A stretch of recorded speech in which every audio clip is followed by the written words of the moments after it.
Residents of Melbourne, Australia's second biggest city, have spent the day under a new lockdown. It's due to last 6 weeks, and as part of the response to a spike in coronavirus cases, the authorities also deciding to close the border with New South Wales. Richelle Harrison Plesse is covering this story for us. She joins me now from Sydney. Richelle, what's the latest on the situation in Melbourne?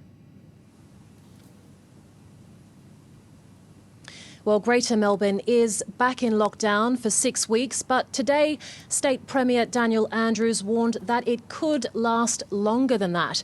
I spoke to a few people in Melbourne today, and on one hand, some were saying this will be relatively easy because they've done this before, they've been through this before, they know what to expect and they're used to the new normal. But on the other hand, some people are saying that this will be especially hard because this comes just as they were getting used to having some freedoms again after spending many months in isolation and social distancing. Now, the state of Victoria confirmed 165 new coronavirus cases. That is a triple-digit rise for the fourth day in a row. It's something of a wake-up call to the rest of the country, which is on high alert and scrambling to keep Victorian residents out. Most states and territories have shut their borders to anyone from Victoria. Most recently, as you mentioned, New South Wales to the north shut its border on Tuesday night.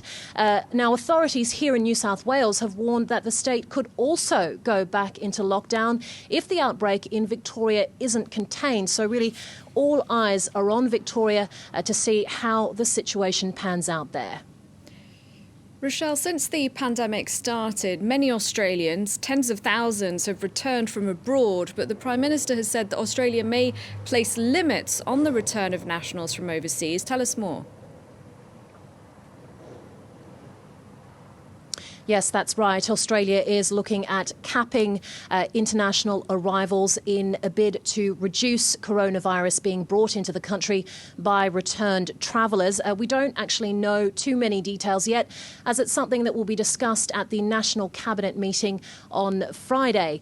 Victoria is already diverting all international flights, and New South Wales has even proposed charging international arrivals for their compulsory 14-day stay in hotel quarantine.